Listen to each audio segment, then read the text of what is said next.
Japan's Saori Yoshida won the Olympic women's freestyle wrestling 55 kg gold medal for the third successive games after defeating Tonya Verbeek of Canada in the final on Thursday.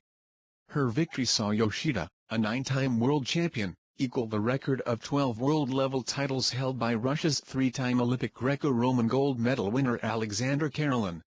It also saw Yoshida match the achievement of compatriot Kaori Icho, who on Wednesday became the first woman to complete a hat-trick of Olympic wrestling golds, in the 63 kg class.